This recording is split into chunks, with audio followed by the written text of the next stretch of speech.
Peace and blessings, everyone. And welcome to another episode of the Dear Black Woman podcast. Now, over these next couple of weeks, we're going to be doing something a little bit different. Here over at Dear Black Woman Media, we are working on a very important project that I think is prevalent and inspirational and motivational to all Black women out there. We're currently working on an anthology where we have a group of beautiful Black women, accomplished Black women who are writing love letters to their inner child. And this project is to not only help heal their inner child, but to inspire you to do the same thing. So, as you know, this podcast is a space where Black women's stories are honored, healing is spoken out loud, and our truths take center stage. Today's guest is one of our co-authors, Miss Robin Blue. One of the courageous voices that's going to be featured in the Dear Black Woman anthology. Contribution, Robin shares a deeply personal letter to her inner child, revealing a journey marked by silence, survival, and ultimately self-forgiveness. She opens up about childhood trauma, the emotional weight she carried, and the moment she chose no longer to hide behind her pain. Robin shows us what it means to reclaim your self-worth and protect your peace. Now, this episode is all about truth-telling, healing, and the quiet power of choosing yourself. So stay with us while we speak to Miss Robin Blue today on the Dear Black Woman podcast. Hello, Miss Robin. Hello, blessings to you. How are you today? I am well. How are you? I'm awesome. And Miss Robin, despite how much we have been together, I believe this is your first time on the Dear Black Woman podcast. And I'm glad that I was finally invited. Thank you. It's such an honor to be here. I've seen the podcast before and so many other wonderful women out there. I am glad that I was chosen to be among them. Well, we're grateful for you. So tell us, Robin, who are you beyond, you being a co-author of this anthology, beyond the story? Who are you and who are you becoming? Well, I am a sister of a whole lot of children. I am a mom. I'm a sister. I am a journalist. I am a soldier. I'm a veteran. I am the woman I want to be at this stage in my life. Mm-hmm. Now, I absolutely love that. What inspired you to want to write this letter to your inner child? Well, I have been hiding behind my secret for so long. And even though I don't think that it actually affected me long term, it was just recently talking to a psychiatrist that I realized that there was so much in me that I have pent up and that I had not spoken. And that I realized that the only way to heal is to share my story. Even if the world does not hear me, just to share, just to speak the words is actually freeing to me. Yes. Now, was there a memory or a moment that anchored your story as you began to write?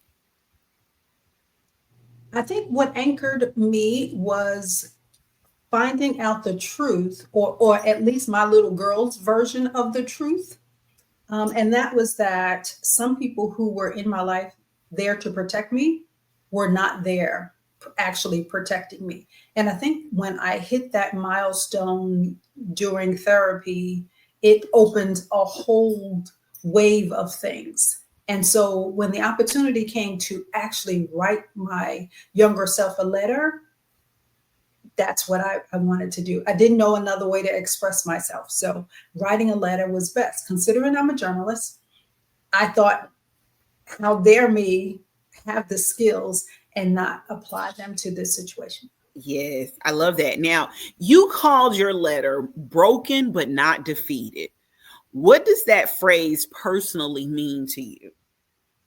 Broken and not defeated means that while somebody else had something negative planned for me, I realized that I'm not defeated. their intention was to break me, but it didn't happen. There was some strength in me as a child that I did not know until I became an adult and realized that, hey, you are still standing. No matter how much they bent you over, literally, you are not broken. You are still standing. You are stronger than they anticipated that you would be. And so I Yes. for that. Now that's It a message reminds to us. Yeah, that's a message to us all. Go ahead, Miss Robin. What were you saying? I was going to say, it reminded me of just the other day. There's a tree in my yard. It stands really tall and it is bent beyond what you would think that it could hold. But it is still standing. It is still waving in the wind, just like the other trees that are standing upright. And I believe that that tree represents who I am. I was bent over, but I'm still here. I am still doing what God calls me to do, even bent. I'm I good. love that. Now, you speak about living in silence for a number of years. What kept you silent and what finally moved you to want to speak? My silence was because there was a fear of my mama. Hmm. I'm black, my mama black, my grandmama black, all my family black. And when my mama said, I don't want to hear this, she meant that. And even in her passing, there was still that fear Mhm. in me that said, mm-mm. My mama said she don't want to hear it. She ain't gonna hear it. She ain't gonna hear it from nobody because I'm not gonna say anything. But as the years go by, I realized, okay, my mama not here no more. I tell her, I gotta tell somebody, Yeah. and I And did. you, I and you did. know what? I think what I've been finding as we've been on this journey is we all have very similar backgrounds, and it's that generational belief that what happens in our house stays in our house. So as a lot of us are writing these letters to our inner child, I am hearing that same sentiment of now, my parental figure or now that authoritative figure is no longer in my life, so I don't feel like I have to be silent anymore. So kudos to you for, finding your voice after so long. What emotional wounds stayed hidden the longest, and how did you begin to process the process of actually confronting them as you wrote? I am definitely still processing it because one of my predators is still walking. So a piece of me is still holding a little bit of that secret, but I want this book to be my final coming out. I plan to just go ahead and just release it all. There's still a little bit of hesitancy in there because of my fear of hurting somebody else. If I tell my story, who else gets hurt? And that still kind of, because when it's family, you don't want people to get hurt, you don't want people Yeah. to be mad at you, you don't want to be uninvited to the barbecue, you definitely don't want to be uninvited to the family reunion. And so sometimes we don't want to share, we don't want to cause somebody else pain. And I I think that it's held me still back. that way of that little girl still protecting the adults in her life that actually should have been protecting her. That little girl that believed that it was a secret. Hmm. It had to be a secret because it was a secret with the predator, because you're not supposed to tell anybody. And then when I finally tell my mom about it and she says don't tell anybody, then what else was I supposed to think? This Yeah. is a secret. I'm not supposed to tell anybody. And I don't know why it's a secret. And I don't know who could get hurt because of that secret as a child. And Mhm. now that I'm an adult, I know who could get hurt. And it hurts me to believe that somebody is going to get hurt. I'm not worrying about the predator anymore. I'm worrying about the other people connected to the predator that could be hurt, or because they found out some truth that they did not anticipate. Okay. But right now, it's time for me to heal. It's time for me to stop carrying the load. And there's no other way for me to do it other than sit and whisper to each friend, cousin, auntie, uncle, whatever. And I don't want to do that anymore. I want to put it out there. I want the world to know. I want somebody to hear my story and know that what they're going through, they're not alone in it. There are others of us who have dealt with the challenge, lived through the challenge, and are now in our victory stage. So join us on this victory lap. I know that's right. Miss Robin said, join us on this victory lap. Now, how did your upbringing shape the way you viewed love, protection, or trust? I did not have trust because the ones that I trusted failed me. So I was, you know how they say, trust but verify? Hmm. Everything in my life was, I'm going to trust you a little bit on the outside, but I'm going Yeah. to need to verify. I'm definitely going to need to verify. So that limited me in building relationships because I was so standoffish. Because you're supposed to be able to go into a relationship and trust them until somebody fails you. And that was just opposite for me. I'm believing that you are going to fail me before I trust me. And if you don't fail me, then I'm going to trust you. And that hasn't been a strong character to have Yeah. over the That's years. So, right. So coming out of that shell is definitely a blessing for me. And I believe that it was just for a time such as this for it to come out. okay. Now, how did your faith support or either challenge you in your healing journey? My faith supported me in the healing journey because I know that all of the tears that I shed, God collected those tears and I will be blessed because he has carried those tears for me. And so all that time that I thought that my tears were just in silent, they were just unknown. It was good to learn that God heard all my tears. If you could hear tears. I just mean that he saw them. He knew they were coming because he wrote my story even before I came when I was knitted in my mom's womb. Hmm. But they needed to other things needed to happen in life before I got to the point that God needed me to be in recovery. And maybe that time was when somebody else could hear me and hear me clearly and hear my heart. Maybe it wasn't time for me to share that story a long time ago.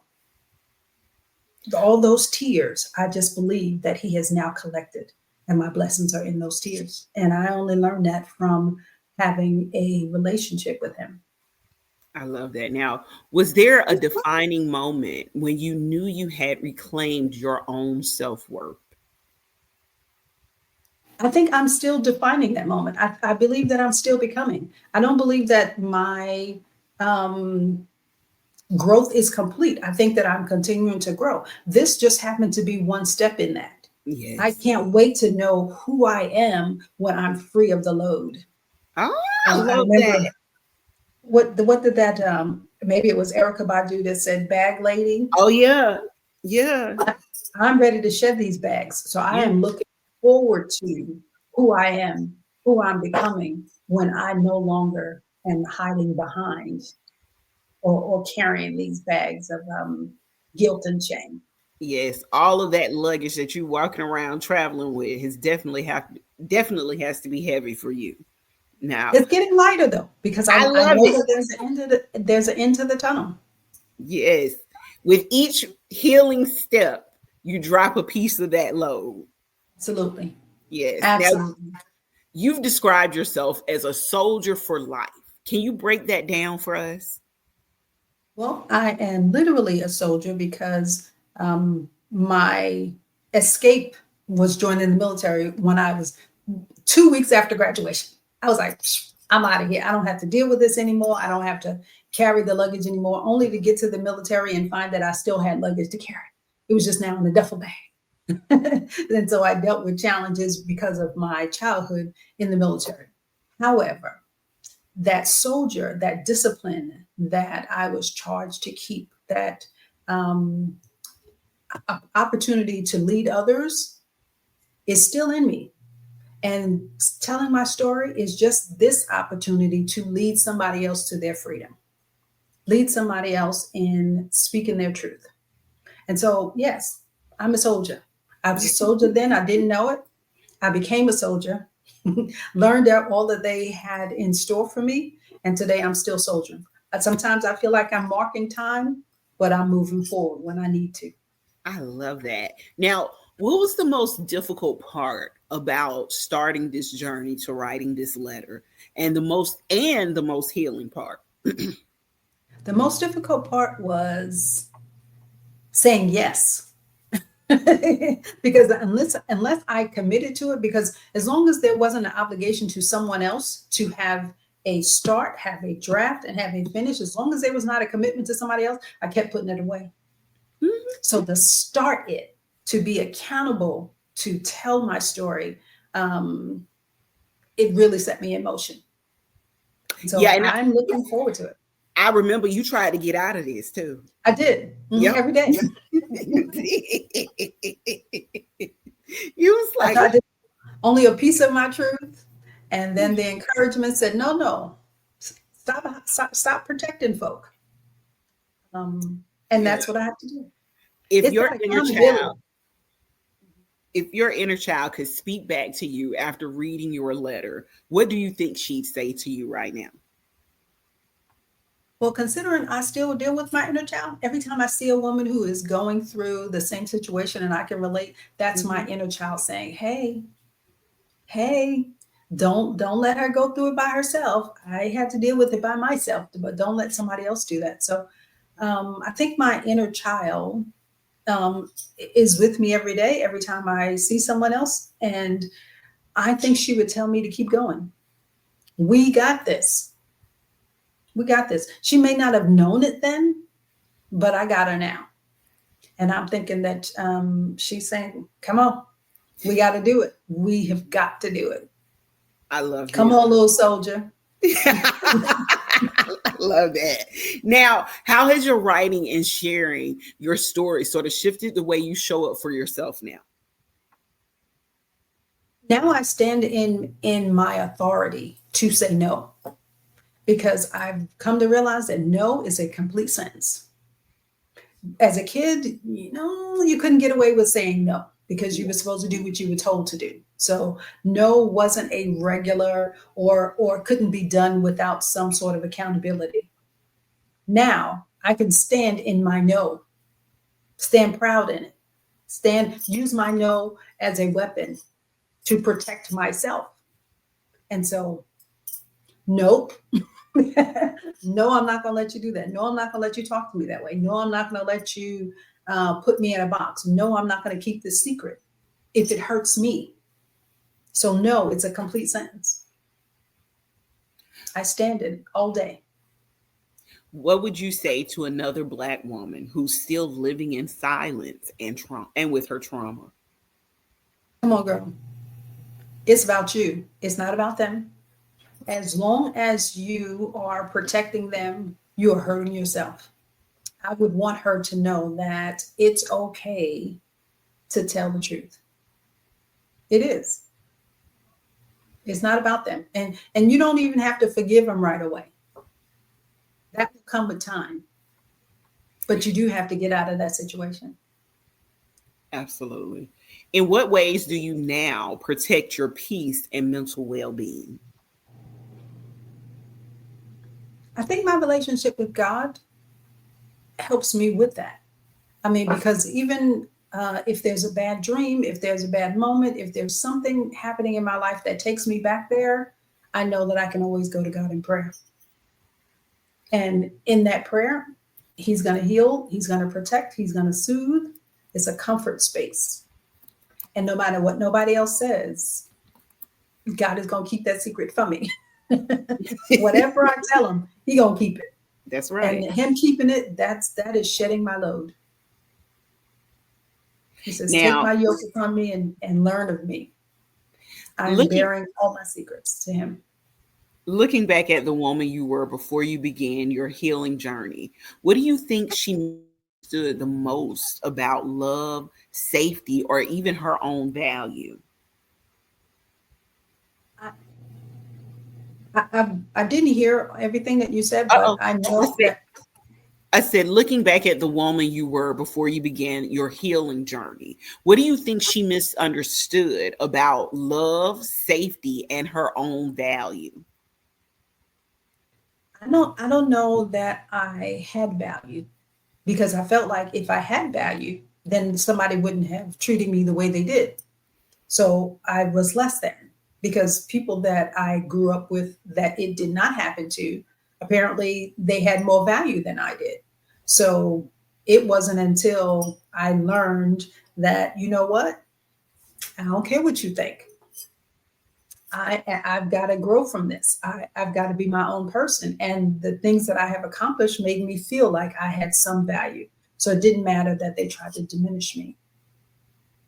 I'm standing in who I believe I'm supposed to be.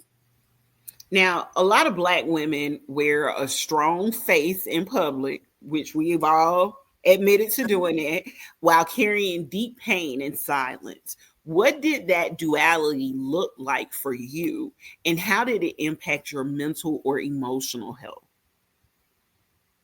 That was deep for me because in the midst of the storm, and I was the oldest child.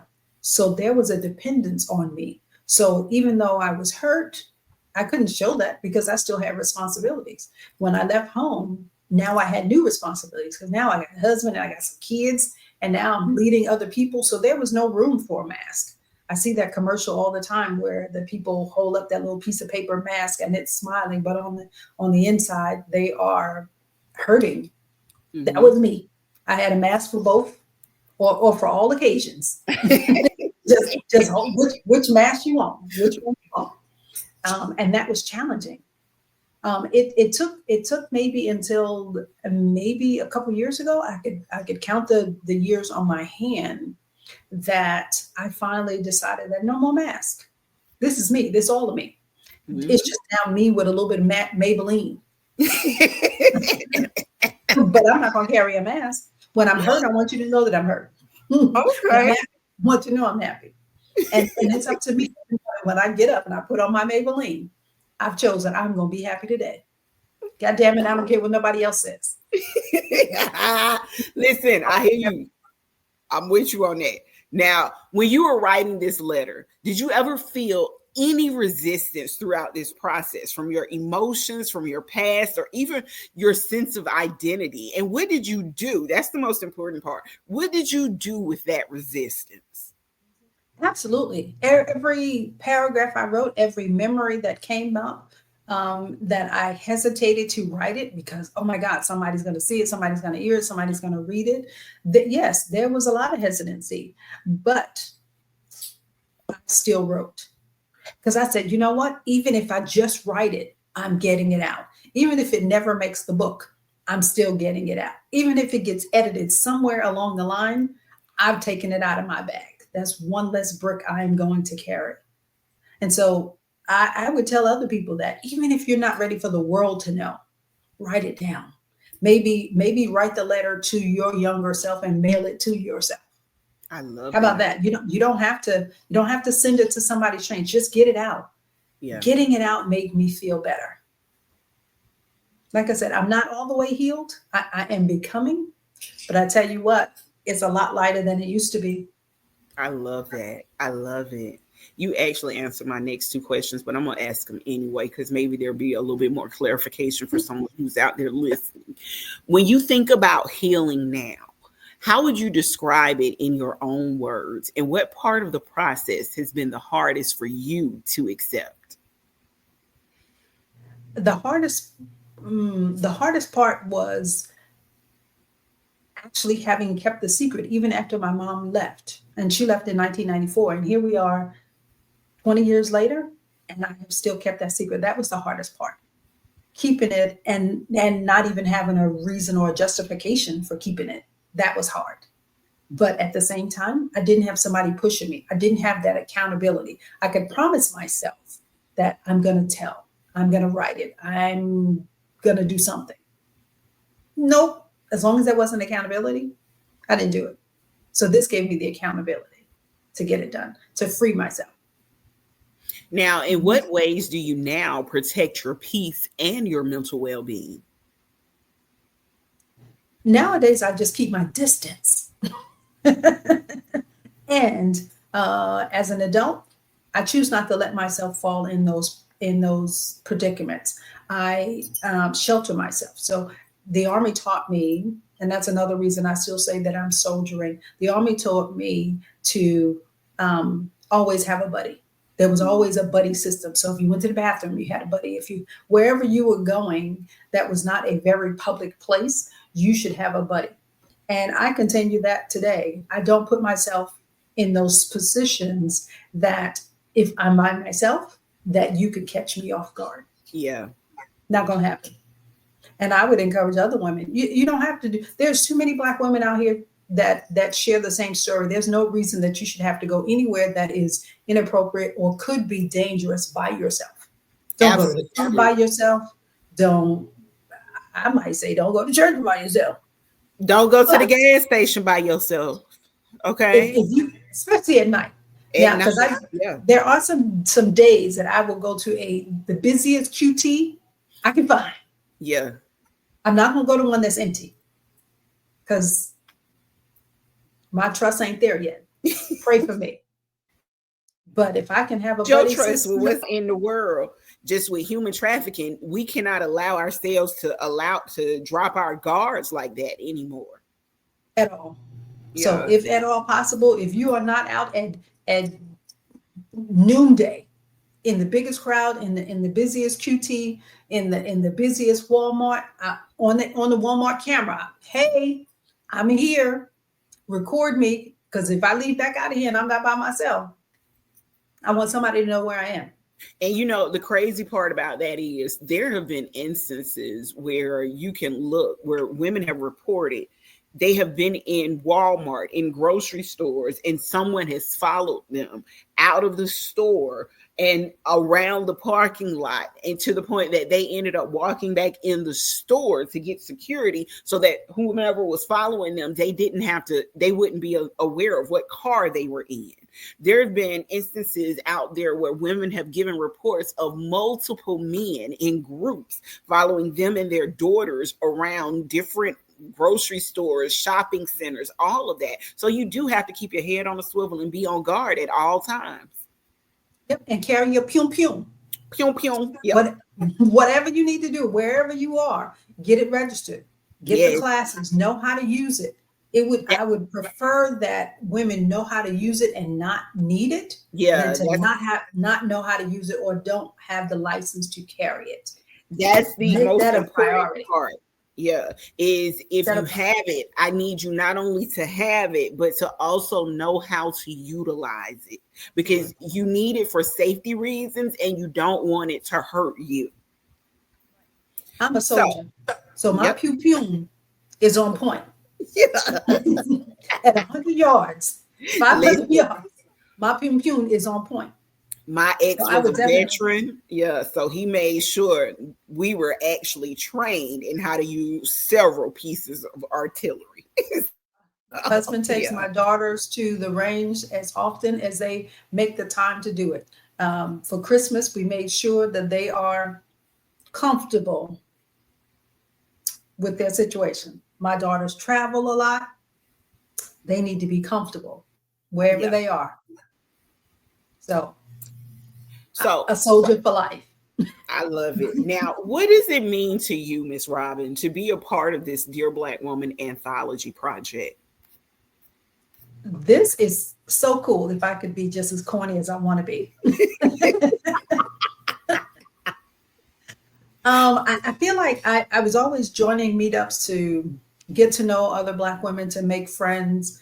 But this, I'm not going to say meetup group, but this group of women, some of us have a similar story, if not the damn near same story. Maybe different characters, but the actions were the same. Yep. For different reasons. And so I am glad to be with a group of women who stand in their power. And I'm not saying that other women aren't going to stand or are not standing in their power. We just do it in a different way. But this group of women, we have taken the time to put our junk on paper so that the world can see it, so that they can recognize us for not just being a strong Black woman, but being a woman that stands in her own shoes. We don't have to stand up and do like this anymore. No. We got the magic of a pen. And so where my voice may not go, my writing can. Absolutely. I may not ever see the world again. In my travels as a soldier, I was able to see a few places, but I believe now that my story, through the writing, through the book, will get to see, I'm believing it by faith, will get to countries that I have never set foot in. So some woman out there who's dealing with this, some teenage girl, some sister, some auntie, some cousin, some girlfriend is going to see this story, see our collective stories, and realize that they see themselves in it. And if we could do it, they could They do it. can too. Yeah. Absolutely. Listen, from your lips to God's ears, I'm praying that this book takes off on levels, that it doesn't just inspire the healing that we've all taken, but inspires so many other Black women, and not just Black women, but women across the globe to seek healing for themselves as well. We just So, got to speak that into existence. God yeah, didn't create us to be on somebody's footstool. no. And So, so we don't need to be up underneath nobody either. We no, can we stand on don't. our own. No, we don't. Now, after putting your story on paper, what has changed for you internally? I know we touched on that a little bit more. Did speaking your truth bring any clarity, any peace, or any unexpected emotions that you're still processing? It did. It let me see some of the women in my life in a different manner, where I had always held them to a higher standard.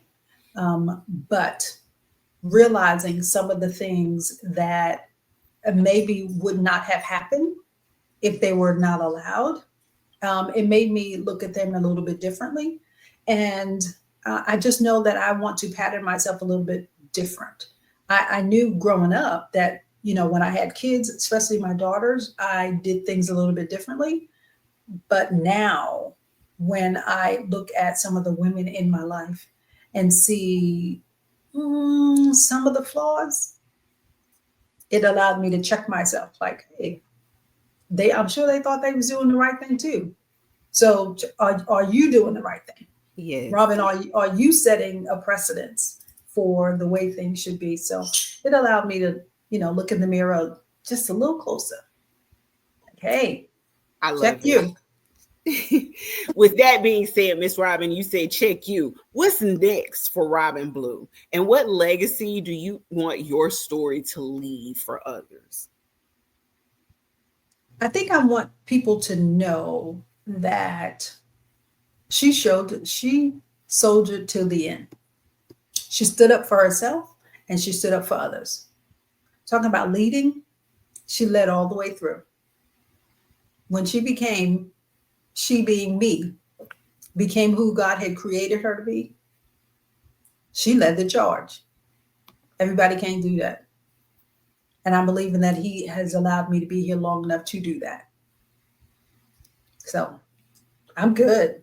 I love that, Miss Robin. Miss Robin said when she became who God created her to be, she led the charge. I love it.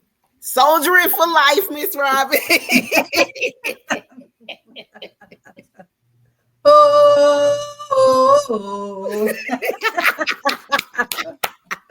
Listen, okay, Miss that's that Robin, call. tell the people you're not just a co-author. And you guys, you've heard me talk about Miss Robin's business many, many times over this past year. But Miss Robin, tell everybody about your business and what you do. Well, thank you for that plug. I am the owner and the curator for Rendezvous in Style, which is a tea party experience um, opportunity.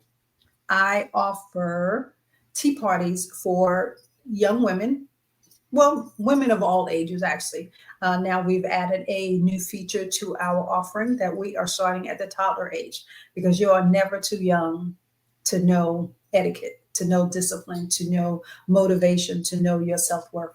And so we're starting to train young girls at the age of about 3, need to be potty trained to sit at the table. And so 3 through whenever God calls you home. 3 2 through 100, because some of you. Yep. We don't want children to gossip and learn about everybody here on earth. We want them to learn from characters from God's word. So we take biblical characters and convert them into education or edutainment, depending on what your level of scripture is. So we And have a this good is an time with that.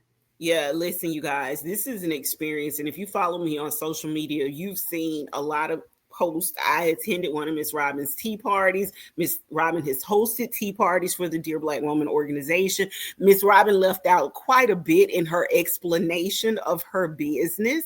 Miss Robin doesn't just own Rendezvous in Style. She also has a content facility in the metro Atlanta area. So if you are in that area, make sure that you are go follow Miss Robin on Facebook, TikTok, Instagram, any of those. Book your photo shoots, your tea parties, your business meetings, your family cookouts at Miss Robin's event facility. Okay.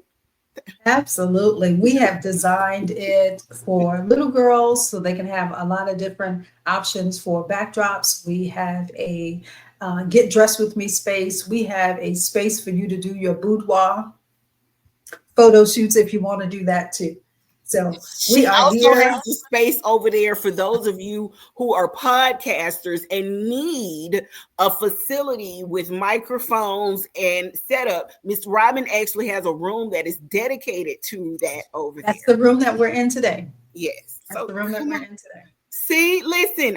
Small business meetings, book club meetings, whatever type of meeting that you need, we have the space for it. And it's private too. So you don't have to book a restaurant or a large facility that is bigger than what you actually need. This is a homegrown space where you can feel comfortable and intimate all at the same time.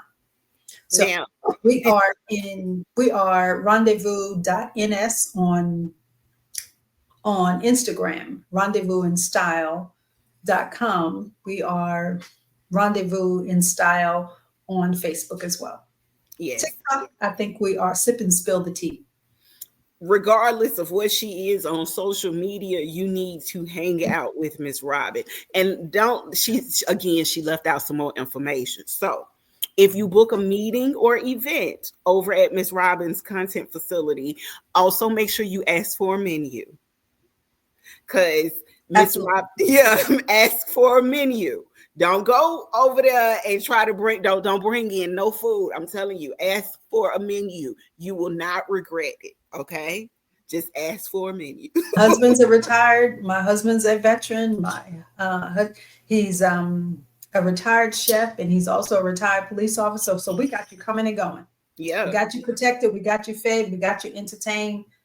Come see us. yes. So if you rendezvousinstyle.com. are looking for a Black owned, female owned, veteran owned, support blue owned type of business, you have no excuse for why you are not allowing Miss Robin to curate tea parties for you and your friends and family. So we'll come to you, or you can use our event space, absolutely. whichever one you're open for. Well, Miss Robin, I am so grateful for you being a part of this anthology project and everything you are a part of with our organization. I'm so grateful for you, Miss Robin. Let me just say it like that. I'm so grateful for you. Allowing me to spread my wings. Yes. So, Miss Robin, thank you again for sharing your story with us. And you guys, the book comes out September of this year. It is Dear Black Woman, and I have about 16 women that are writing letters to their inner child. This is only the beginning for this project. Once this book is released in September, we will actually be taking this book and transforming it into a script. So we have a lot that we're working on behind the scenes over there. This is just one of the many co-authors that are going to be gracing the podcast this season. I have about 16 women that I'm going to be introducing to you. And I hope that Miss Robin's story has been inspirational enough for you to go out and want to pre-order. You can do it. Yes. Pre-order, which the link will actually be up on June the 1st for you guys to go onto the website, dearblackwoman.me, and you can pre-order your anthology book box. So with that being said, again, thank you so much, Miss Robin, for joining us on this podcast today. You guys, this has been another dynamic episode of the Dear Black Woman podcast, and I have so many more coming up. Robin, thank you for showing us what it means to fight for your voice, your healing, and your peace. Your willingness to share so honestly gives others permission to do the same. To every listener tuned in today, if you've ever felt unseen, unheard, or unsure of your worth, know this: your voice matters, your healing is possible, and your story is worthy of space. Follow the Dear Black Woman podcast on wherever you listen to your favorite podcast shows. Share this episode with someone who needs it. And as always, keep walking in your truth. And until next week, stay grounded, stay present, and stay whole.